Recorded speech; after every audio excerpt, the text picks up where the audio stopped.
Good evening, everybody. Welcome into the inaugural WJLX Wal-Win Football Award Ceremony. I'm Brett Elmore, owner of WJLX, and I want to thank you all so much for being here tonight. Tonight we celebrate our area teams together as one.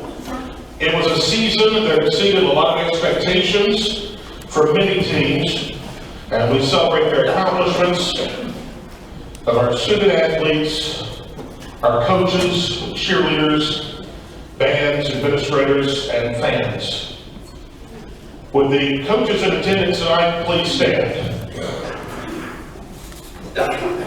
Thank you guys for being leaders of young men. It's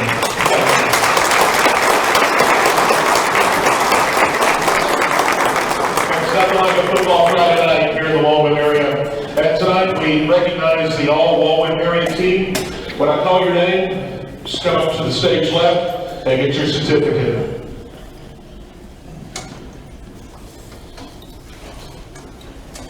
Spencer Rosenfeld, Jasper High School.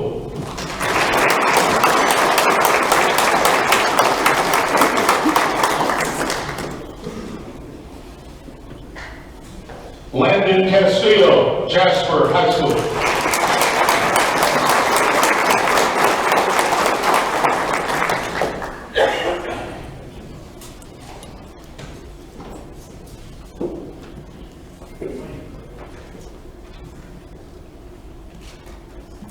Judd Wilkins, Addison High School.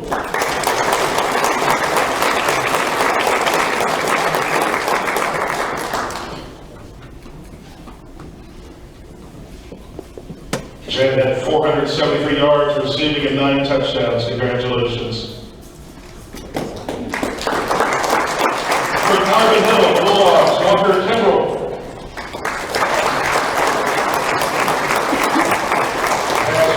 1,200 yards and 9 touchdowns this season.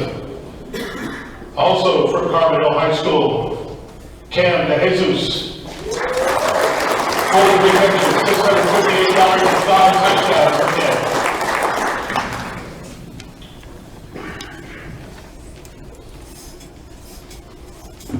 Carbondale High School, J.P. Burkett, 9 tackles, 1 fumble recovery.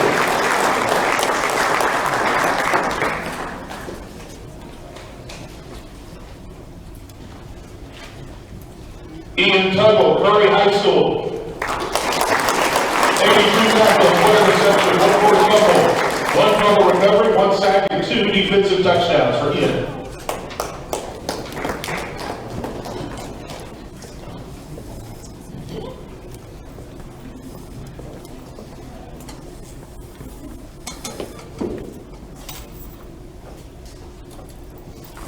Lynn High School, Cale Tuttle.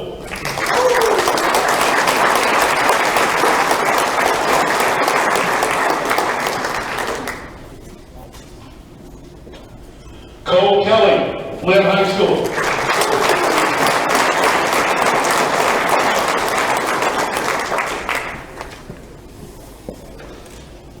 Ryan Talley, Lynn High School.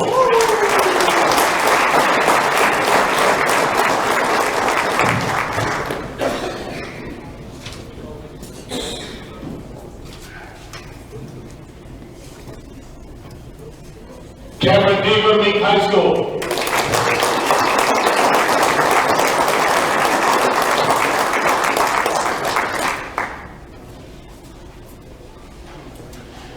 Braylon Roberts, Meek High School.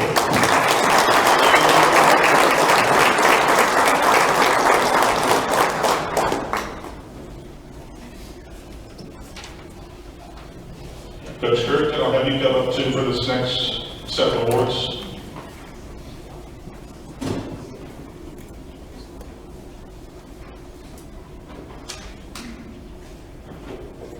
Canova High School, Cody Hendrick.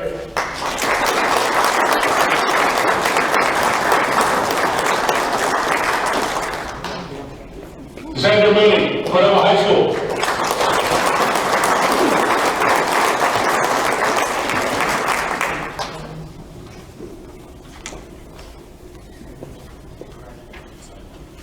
Traylon Armistead, Canova High School.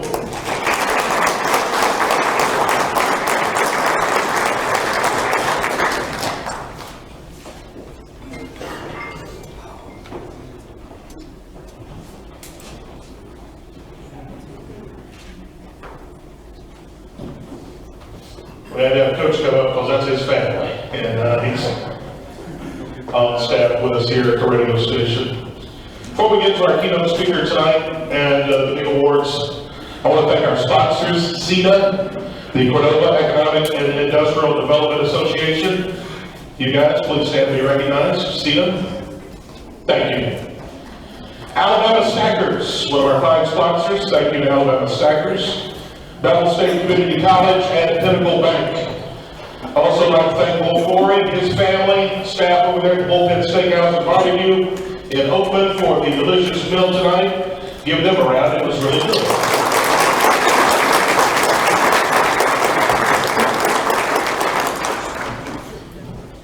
I also want to thank my staff who helps deliver our coverage each and every football Friday night.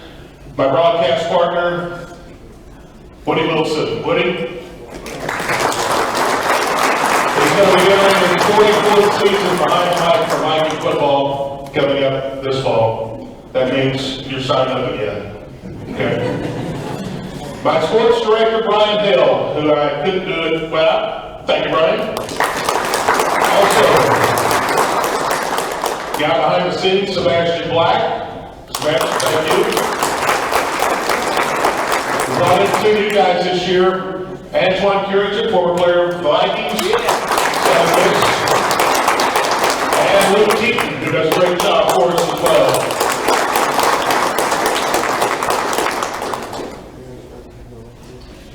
All right, time for our keynote speaker. He began his career as a sports reporter at Fox 6 WBRC in 1994.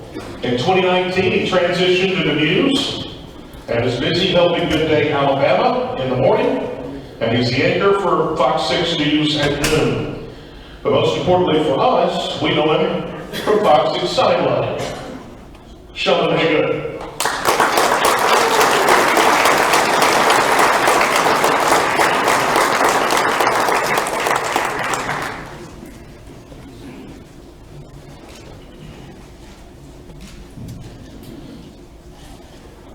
I need to let you know we sideline. You know, it's hard to say that word and not get a little excited, because if all I said was sideline, that doesn't really exude a whole lot of energy or excitement.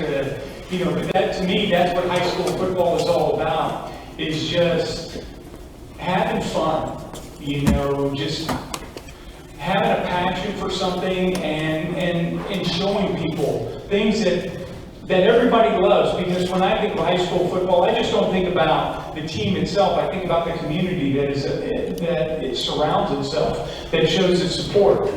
You know, every community has those sponsors that do things for teams, and so it's just one of those things. When I say that word sideline, I just can't say sideline in a regular voice. I got to get a little excited with it. And nothing makes me more happy, not because people try to imitate me, but they say it because it's exciting to them and it's something that catches on. And I love when I go to a game and I hear a fan just yell it out. Usually it's somebody older. The young kids, they're too busy having a good time on Friday night after a game, enjoying their friends. Where you've got parents, you've got family, you've got fans of the teams that will watch the show, and it's kind of exciting. But I will tell you this, it's a pleasure to be here tonight. Merry Christmas to everybody. When I look out here and I saw the players being called up, I think I could win a few games with some of these players. You know, if I get them all on one team, it would be pretty good. I need some big guys, so we got to get some people to block for them. Also take up some men on defense so that they can make those tackles. You know, so there's always something that goes with it. I'll just give you a little bit of background for me.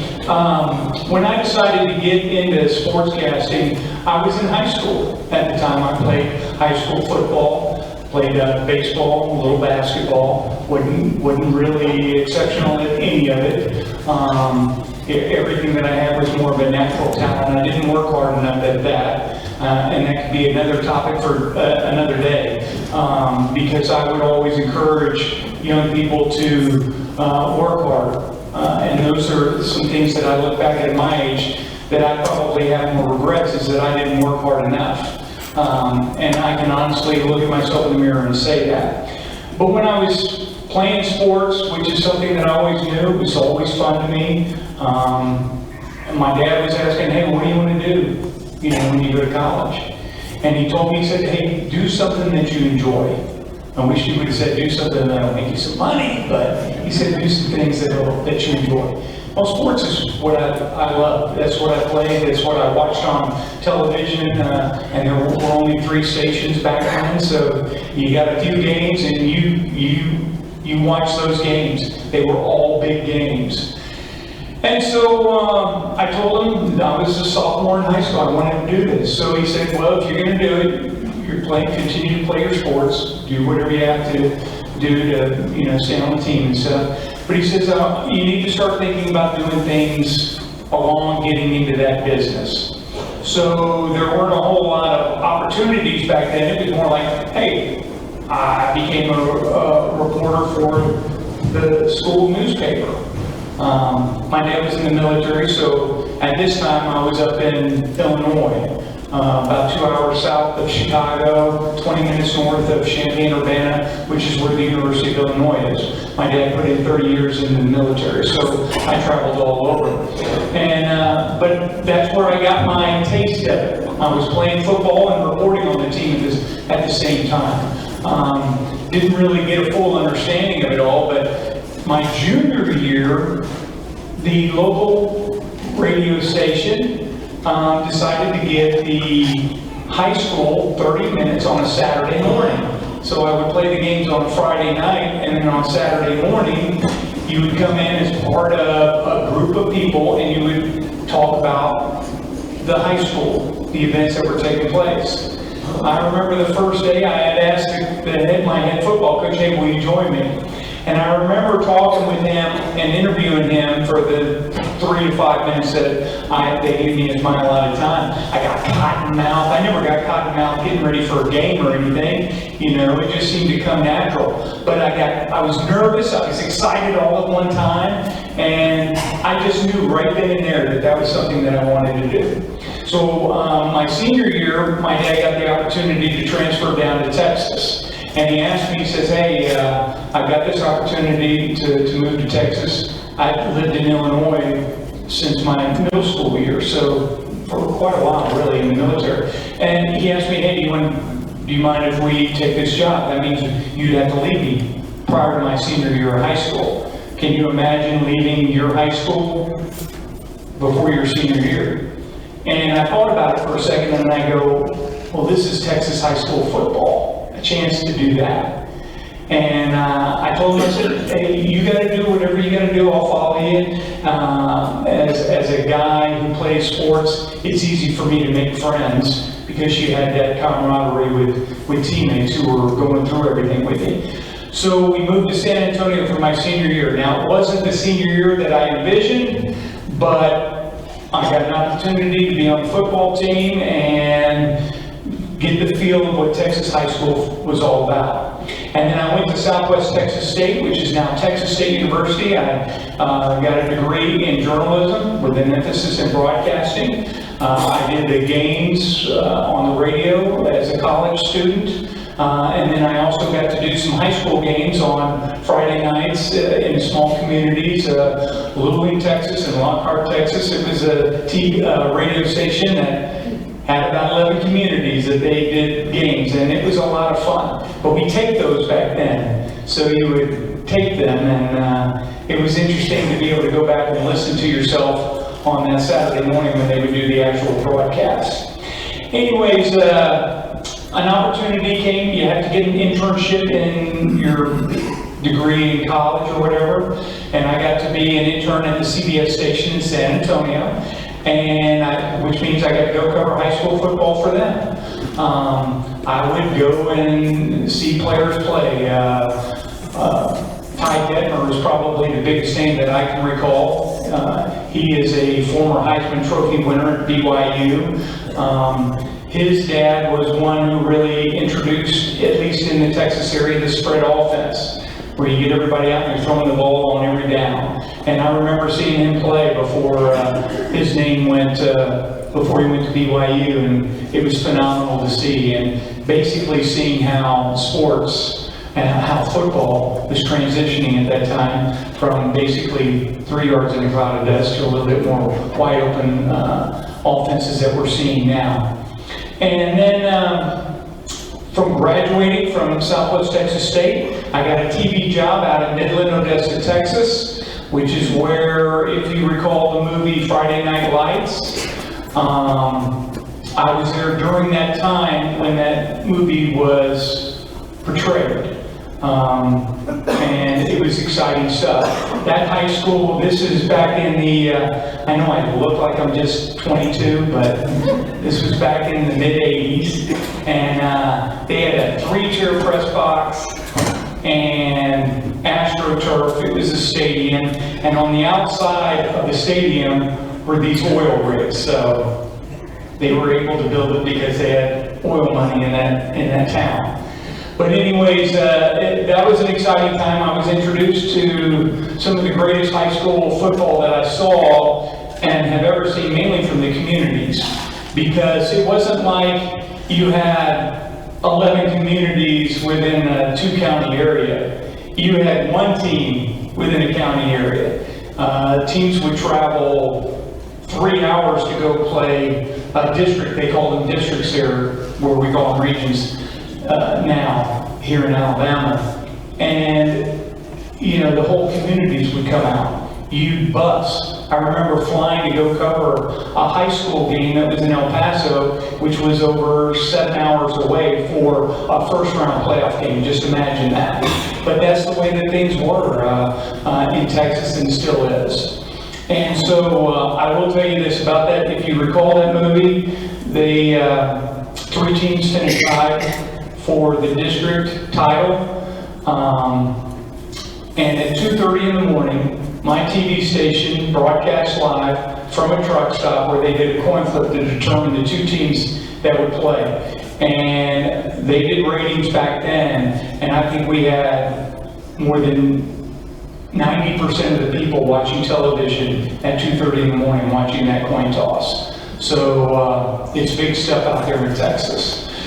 And from Texas, I went up to Lubbock and covered Texas Tech. That was my first Monday through Friday job. I stayed there for a little bit more than a year.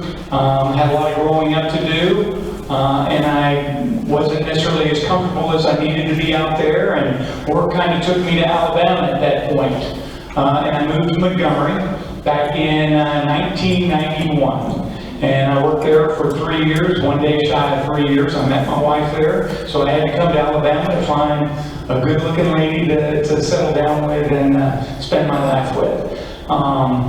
And after 3 years, came up to Birmingham, worked with some talented guys, and Rick Carley and Mike Rada. They were all at Channel 6 at the time. Those guys are big mentors of mine, and they taught me a lot. But one of the things that they talked about when I was coming to the station, there's one thing that they own. Well, 2, college football and high school football. Sideline had been a part of everything for about 4 or 5 years at that time when I signed on. And it's just an incredible show that continues to evolve. It's because of radio stations like this that help spearhead high school football, generate a lot of excitement. Is the reason why this show has been able to last so long, a lot of longevity there. I work with J.J. Pruitt, who has a lot of energy, a lot of love for football. He played football at high school level, won state championships here in Alabama, went on and played college ball at Jacksonville State. He's a part of that, that he and I co-host, and he's just a wonderful guy to be a part of. But sideline is one of those things where, you know, it's not just about the games.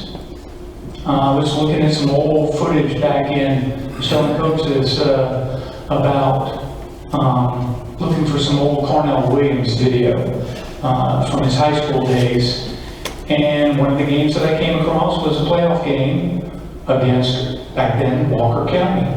And I remember I was doing something with I didn't listen to it, I was just kind of looking at it. But it involved the guys up in the press box at the time that were doing the games. and I was acting like I was listening to them, and talking to cheerleaders, talking to band members, talking to fans. That's what the high school football experience is to me. It's not just about the highlights. It's about the people, the communities, and the parents who support these young players. You can't be where you are today without your family. You can't be there without the coaches. A lot of respect and a lot of pride when I talk to coaches and stuff like that. But as I kind of, there's nothing that I can say that would maybe give you inspiration. I listen to people talk all the time, and they say nice things, and they come up with slogans, acronyms, and things of that nature. But one of the things that I try to figure out is what determines a winner. And a winner, I'm not all about, hey, let's give everybody a trophy, but there is an understanding of going out there, giving it your all, and leaving it all out on the field that does indeed deserve some respect. Because in life, we all don't get trophies. In life, we all have to get up, go to work. In life, you gotta get up, go to school. In life, you gotta go up and do something. You just can't lay around if you're gonna be successful. And so I tried to think, well, what is it that gets people going? And I had come up with my own acronym, and I called it CHAMPS. The C is for commitment. The H is for hard work. I know that's two words, but hard is one, but I only know that you can really only be successful in anything if you give hard work. You can have heart, but if you don't have hard work, you really can't. Hard work is what brings the heart into it, I believe. And then A is for attitude, okay? Attitude is a big one. Because if you don't have the right mind frame coming into, say, a practice, well, how are you going to get yourself ready for the game? I enjoyed the games. I was horrible at practice. I was not a practice player. I love the games, but if you're going to get out on the football field, if you're going to get it out on anything, you got to give it all you have to give in practice. So if you got to have the right attitude, the right mind frame to get yourself ready to where you can play. And then M is matter. And what that basically means is that what you do matters. And that can be a positive, which could be something that helps you, or it could be negative. If you do something negative, it can be detrimental to you and set you far behind. So what you do, not just on the athletic field, but in the classroom, at home, obeying parents, listening to adults, giving them the respect that they deserve. Whatever it takes, whatever you do matters, and it can be either good or bad. And then P is passion. You gotta love something. You gotta love it deeply. And it can be in a person, it can be in a job, it can be in a sport. I remember I loved sports. I watched it. Back in the day, I grabbed the newspaper on Sundays. I would look through all the stats, just go through it. That developed a passion. And I kind of lost it when I stopped playing sports in high school until I had my own kids. When my first one turned 5, I became a crazy man, worse than I'd ever had before. But that passion came back, and I kind of, pushed a little bit on them. I was one of those parents that if you showed me something once, I believed you could do it every single time. And I expected my kids, if they showed it to me once, they had to do it every single time. And I could also tell when they weren't giving it their every effort. And it would be one of those things where that's what I talked about more than, hey, how did you play?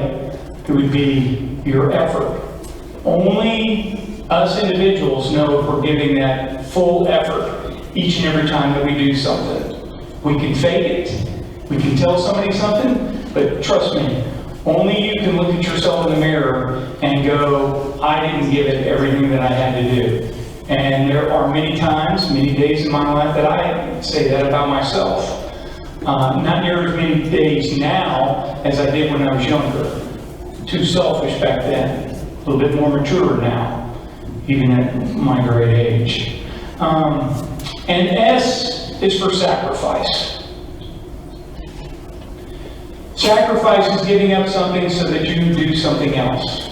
Your friends want to go out and do something. I can't. I gotta do work. I gotta stay. I gotta hit the weights. I've got to look at more film. I've got to look at the playbook. I've got to do those other things. While you know that everybody else is having a good time, you're doing something else for one of your teammates, for one of your coaches. You're actually doing it also for your school, for your community. If you look in the broader range, you're giving up something while other people are doing something. So it's one of those things. So if you want to be successful in life, it doesn't matter to me if it's football,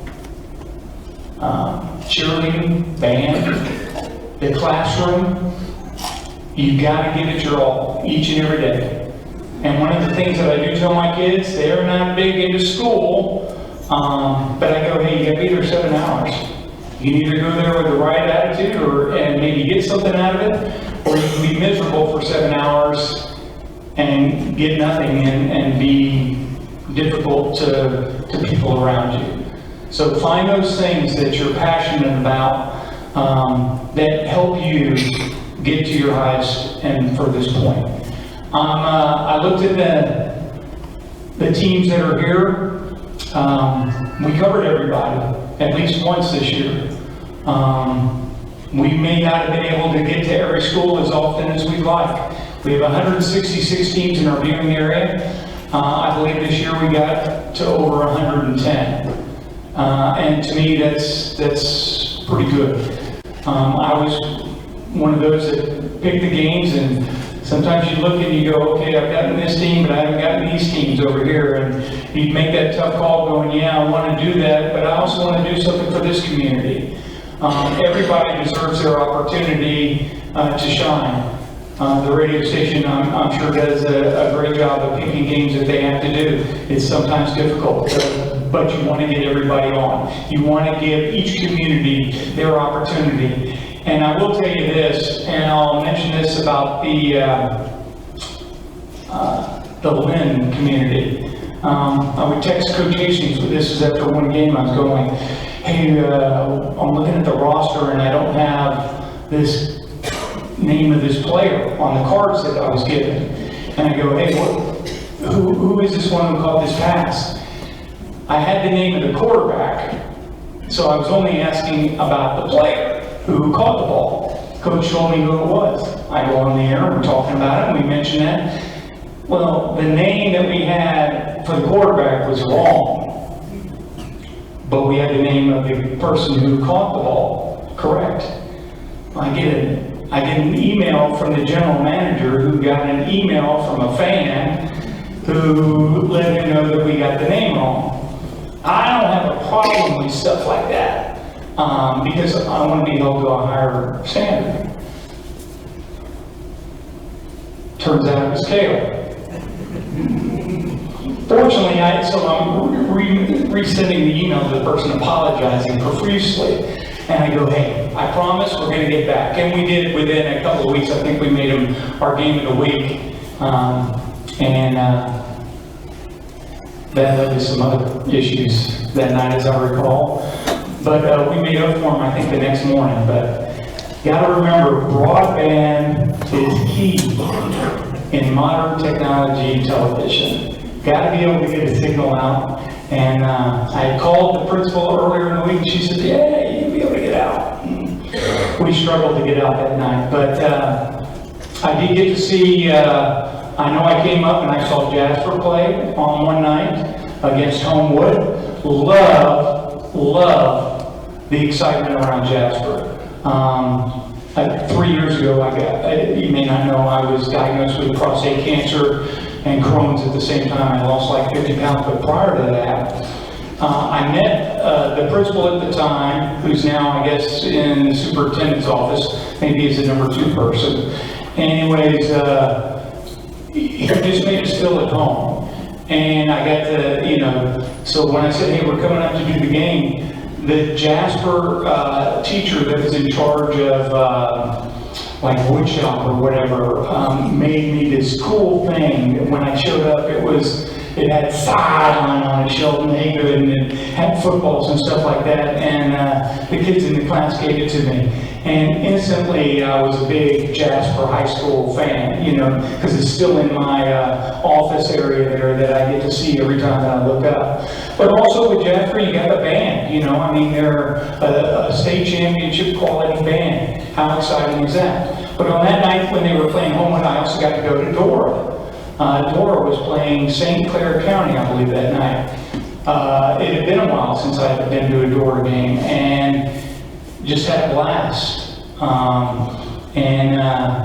Just seeing them have the season that they had, where they got to make a playoff run, just incredibly fun. I got to see Lynn play when, unfortunately, in their quarterfinal game, I guess it was, against Coosa Christian over in Gadsden. Great fun game, just unbelievable highlights, great effort from both sides. Unfortunately, somebody wins, somebody loses, but a great season by the Bears. A lot of good season. Meek, fun, wasn't incredible. I was looking back at the history. If you're struggling now, just think where Meek was a couple of years ago. Granted, they got a new coach coming in at that time, and things started turning around. But to a team that went 11 or 12-1 before they finally lost their first game, what an incredible turnaround compared to where they were 2 years ago with just one win. Those things can happen. Yes, it's a coach comes in, brings a new attitude, but players buy in. Players decide that they want to work harder. A lot of fun that we had over at Meek this year. But we saw every team within the viewing area, and I think in my time since 1994, I visited every school within this area. And can't tell you how much I appreciate everybody being so kind and gracious to me and to the people at WDRC Fox 6 whenever we showed up. It's a testimony to the people here. There's good people, there are great high schools, there are incredible communities, and there is just great football. And I can't tell you how appreciative I am that I was here tonight. So thank you for having me. I really do appreciate it. And I hope that you continue to have this event, because young people need to be celebrated, and parents and coaches need to be honored as well for playing their part and role along with families into helping young people, student athletes, play to their very best. Thank you for having me. Thank you so much.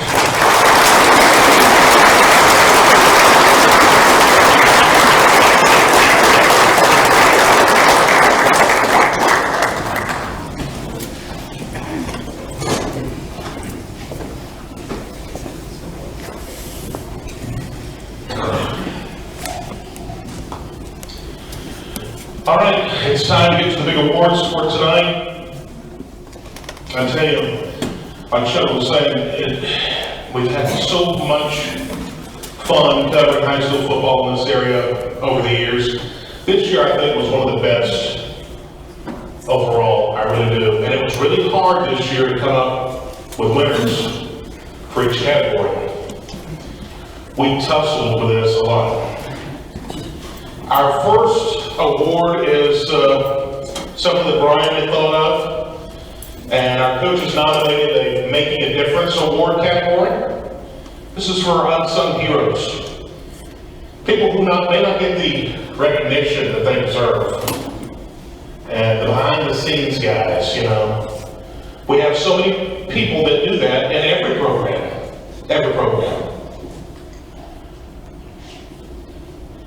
And our Making a Difference award winner this year is a guy that's here tonight. He doesn't know he's won. His name's Randy Fielding.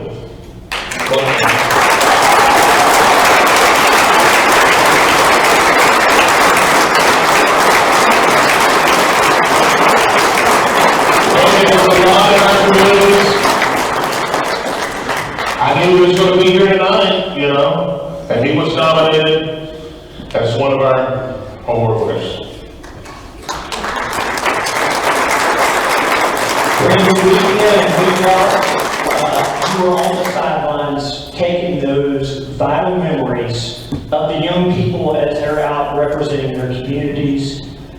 On behalf of all of us at WJLX and for all the parents and kids for over the years who have looked at those fond memories, whether it be from last week or 4 years ago, you've made a difference in our community and we appreciate it. So congratulations, Randy. And thanks for everything you do. Randy said we're going to do a lot more and we're going to hold you to it.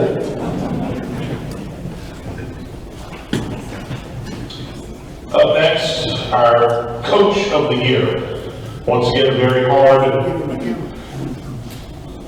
decision to make there because we have so many great coaches in our area. But one program that's really come a long way and accomplished a lot of firsts this season. Our Coach of the Year, Houston Powell.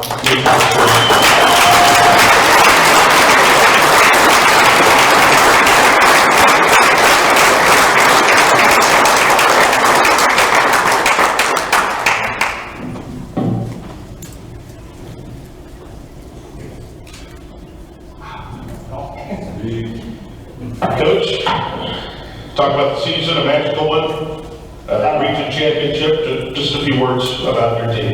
Yeah, I think it was a good year. They should really change this award to staff of the year.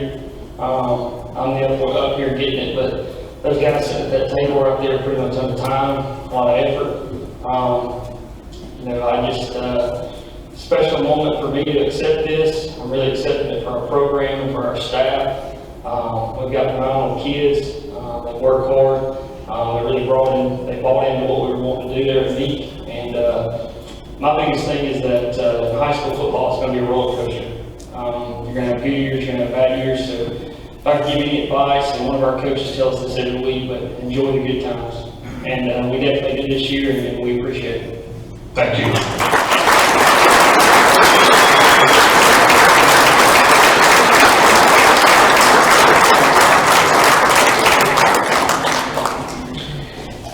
Our offensive player of the year has been tremendous. He really has, and once again, tough decision this year on the offensive player of the year. This year's offensive player of the year, who had 2,400 yards rushing and 36 touchdowns from the Mean Tigers, can be.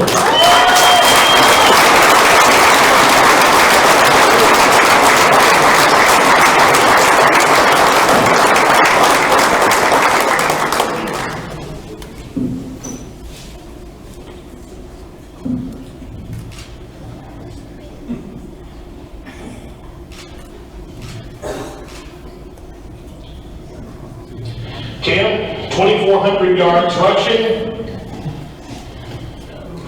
Talk about the season for you, and you've still got more left to come, right? Yes, sir. 2,400 this year. You know, I couldn't do it without my team, my coaching staff. I want to thank everyone out here for coming out tonight. I want to thank my family for coming. But yeah, about my team. They put in work every single day in the weight room, on the field, in practice. They never failed to show up on Friday nights and just play their game every single night, every single Friday. You know, going 11-1 and coming up short second round. You know, you never want to come up short or anything like that. But you know, we're going to be coming back next year and ready to play hard. Thank you, Cam.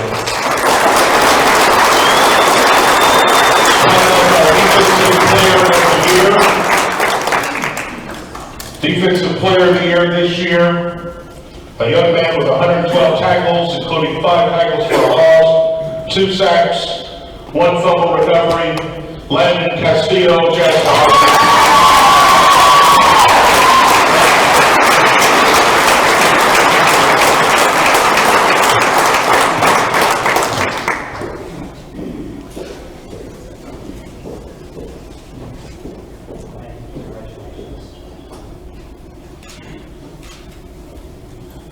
Landon, talk about your season and great defensive playmaker for sure. Okay, thank you. I couldn't have done it without my team and my family there that support me, and I love all my coaches, and my mom, she supported me all the way through. Congratulations.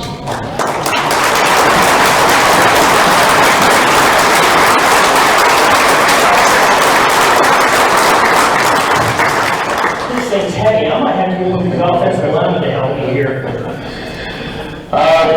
Player of the year this year. Don't drop that thing, Brian. He's gonna fire me now. Player of the year this year, once again, Lynn High School, Cal Tittle.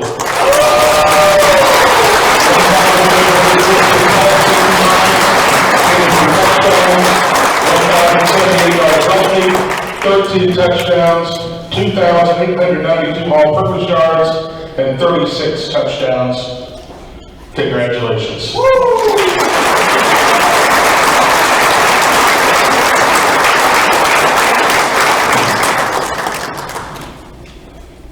I don't know where to start, but I know where I can start. I see 3 of them right here. Our seniors this year went 2-8 last year, and then from 2-8 to the great season 3rd round that we went this year, and it was all because of them. They stepped up and said, "Hey, we don't want to be like last year." So they stepped up, and we all bought in with them, and it was just a great year. Thank Coach Hastings for all he does. Very smart guy back there, and our seniors just the main part of our team this year, and we're gonna miss them very much next year. But they showed us how to work hard, and we're gonna do that for them next year. So thank you everybody, thank you my family, and thank you for everyone else here. Thank you very much.